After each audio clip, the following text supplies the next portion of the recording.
मार्च 1931 भारत के इतिहास का वो दर्दनाक और प्रेरणादायक अध्याय था जो आंसुओं, बलिदान की भावना और इनकलाब की स्याही से लिखा गया था। पूरा देश उस समय लाहौर सेंट्रल जेल में कैद 3 वीर युवाओं की नियति के फैसले का बेसब्री से इंतजार कर रहा था। भगत सिंह, राजगुरु और सुखदेव, इन तीनों साहसी क्रांतिकारियों की ओर समूचे राष्ट्र की नजरें केंद्रित थीं। तत्कालीन नेताओं पर भारी दबाव था कि वे इन नौजवानों को फांसी के भयावह फंदे से बचाने का प्रयास करें। इसी समयावधि में बंबई के एक साधारण छोटे से कार्यालय में एक और उत्साही युवा बैरिस्टर तथा गहन चिंतक रात रात भर जागकर अपनी लेखनी को निरंतर घिस रहे थे। ये कोई और नहीं बल्कि डॉक्टर भीमराव अंबेडकर थे। एक ओर भगत सिंह देश की युवा पीढ़ी और क्रांतिकारी उत्साह के प्रतीक बन चुके थे, तो दूसरी ओर डॉक्टर अंबेडकर भारत के असंख्य शोषित वर्गों, दलितों और अछूतों की मजबूत तथा विश्वसनीय आवाज के रूप में उभर रहे थे। आज की नई पीढ़ी बार बार ये जिज्ञासापूर्ण प्रश्न उठाती है कि जब समूचा देश भगत सिंह को फांसी से बचाने की अपील और गुहार लगा रहा था, तब भारत के सर्वश्रेष्ठ कानूनवेत्ता डॉक्टर अंबेडकर ने क्या भूमिका निभाई? क्या उन्होंने भगत सिंह को बचाने का कोई ठोस प्रयास किया? यदि किया तो वे सफल क्यों नहीं हो पाए? उनके सामने ऐसी कौन सी परिस्थितिजन्य बाधाएं और मजबूरियां थीं जो उन्हें रोक रही थीं? आइए इस ऐतिहासिक कथा के जरिए उन कम चर्चित और अनछुए पन्नों को पलटते हैं जिन पर शायद बहुत कम रोशनी डाली गई है। भगत सिंह केवल एक पिस्तौल और बम से सुसज्जित क्रांतिकारी नहीं थे, वे एक तीखे, प्रखर और दूरदर्शी विचारक भी थे। डॉक्टर अंबेडकर इस सच्चाई को गहराई से समझते और जानते थे। 1928 में भगत सिंह ने कीर्ति पत्रिका में अछूत समस्या शीर्षक से एक प्रभावशाली लेख लिखा था। उस लेख में उन्होंने स्पष्ट शब्दों में कहा था कि जब तक भारत में छुआछूत और जातिवाद की गहरी जड़ें पूरी तरह समाप्त नहीं होती, तब तक सच्ची स्वतंत्रता का कोई वास्तविक अर्थ नहीं रह जाता। उन्होंने दलितों से आह्वान किया था कि वे स्वयं को मजबूती से संगठित करें और अपने अधिकारों के लिए निरंतर संघर्ष करें। डॉक्टर अंबेडकर ने भगत सिंह के इन प्रगतिशील और क्रांतिकारी विचारों को पढ़ा तथा गहराई से महसूस किया। वे अच्छी तरह जानते थे कि लाहौर जेल की अंधेरी और सर्द कोठरी में बैठा यह मात्र 23 वर्षीय नौजवान भारत के उन चुनिंदा नेताओं में शामिल है जो केवल अंग्रेजों से सत्ता का हस्तांतरण नहीं चाहते थे, बल्कि पूरे समाज में व्यापक और मौलिक परिवर्तन की कामना रखते थे। दोनों महान व्यक्तियों का सपना एक समान था, एक वर्गविहीन, जातिविहीन और पूर्ण समतामूलक समाज की स्थापना करना। जब ब्रिटिश सरकार ने भगत सिंह और उनके साथियों को फांसी की सजा सुना दी, तो डॉक्टर अंबेडकर चुपचाप नहीं बैठ गए। वे भली भांति जानते थे कि कानूनी दृष्टिकोण से यह फैसला पूरी तरह अन्यायपूर्ण और पक्षपातपूर्ण था। ब्रिटिश हुकूमत ने सामान्य अदालतों को दरकिनार करके एक विशेष ट्रिब्यूनल का गठन किया था, जिसने भगत सिंह को अपनी सफाई पेश करने का उचित अवसर तक नहीं प्रदान किया। भगत सिंह की फांसी के बाद और उससे पहले के समस्त घटनाक्रमों को ध्यानपूर्वक देखते हुए डॉक्टर अंबेडकर ने अपने अखबार जनता में एक अत्यंत कड़ा, साहसिक और तीखा संपादकीय लिखा। इस लेख का शीर्षक था 3 विक्टिम्स, 3 शहीद या 3 बलि के शिकार। इस संपादकीय में डॉक्टर अंबेडकर ने ब्रिटिश सरकार की नीतियों की बखिया पूरी तरह उधेड़ कर रख दी। उन्होंने लिखा कि भगत सिंह और उनके साथियों को दी गई फांसी न्याय की प्रक्रिया नहीं, बल्कि ब्रिटिश साम्राज्यवाद का शुद्ध राजनीतिक हत्याकांड है। यह जनमत और लोक भावनाओं का गला घोंटने की एक सुनियोजित कोशिश थी। डॉक्टर अंबेडकर ने तर्क दिया कि अगर ब्रिटिश सरकार वास्तव में न्यायप्रिय होती, तो वो देश की व्यापक भावनाओं का आदर करते हुए इस सजा को उम्र कैद में बदल सकती थी। उन्होंने इसे एक राजनीतिक मॉडल करार दिया और गांधी-इरविन समझौते की भी सूक्ष्म तथा दबी जुबान में आलोचना की। उन्होंने स्पष्ट किया कि एक विदेशी सरकार अपने साम्राज्यवादी अहंकार और घमंड में पूरी तरह अंधी हो चुकी है। डॉक्टर अंबेडकर ने वो कार्य किया जो एक सच्चा बौद्धिक विचारक और निडर पत्रकार कर सकता था।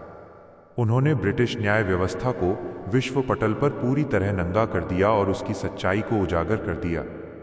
अब स्वाभाविक रूप से ये प्रश्न उठता है कि अगर डॉक्टर अंबेडकर इतना तीव्र और कड़ा विरोध दर्ज करा रहे थे, तो वे भगत सिंह को फांसी के फंदे से खींचकर वापस क्यों नहीं ला सके? आखिर एक इतने बड़े और प्रतिष्ठित कानूनविद के हाथ क्यों बंधे हुए थे? आइए इतिहास की उन मजबूत जंजीरों और डॉक्टर अंबेडकर की उन वास्तविक मजबूरियों को विस्तार से समझते हैं। पहली प्रमुख मजबूरी सत्ता और कार्यपालिका में कोई आधिकारिक पद न होना थी। आज हम डॉक्टर अंबेडकर को भारत के संविधान के प्रमुख निर्माता के रूप में गर्व से याद करते हैं, लेकिन 1931 में स्थितियां पूरी तरह भिन्न थीं।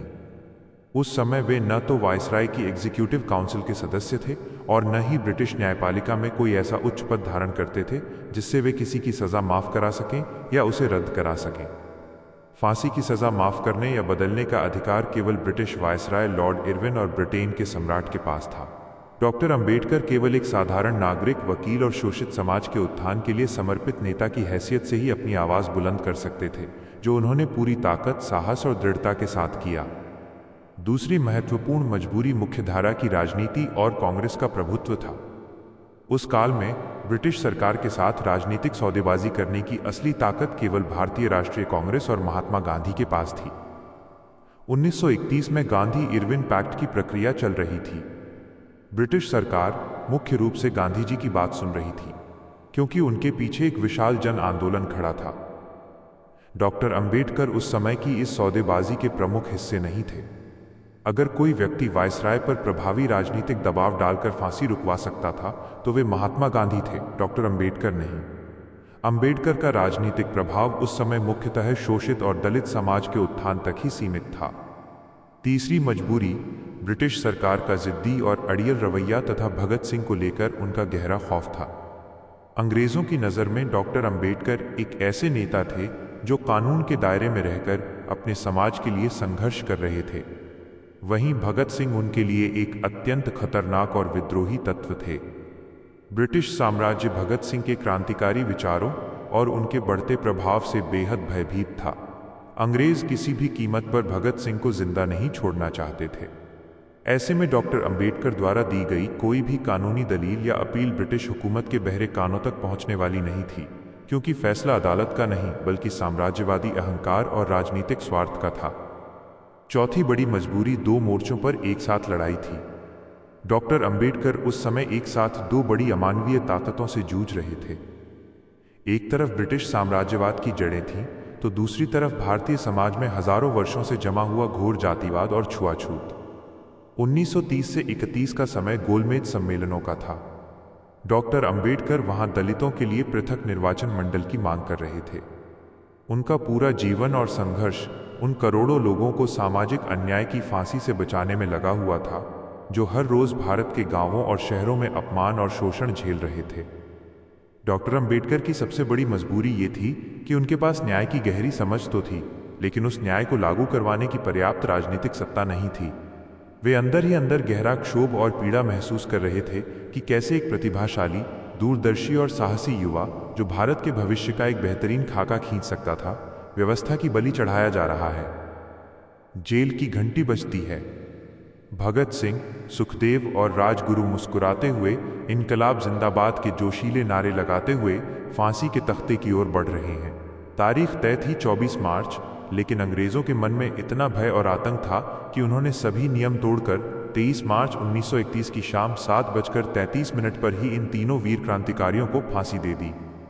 इनकलाब जिंदाबाद के नारे सदा के लिए भारत की हवाओं में गूंजते रह गए। जब ये दुखद खबर डॉक्टर अंबेडकर तक पहुंची तो उनके मन में गहरा क्षोभ और तीव्र पीड़ा उत्पन्न हुई।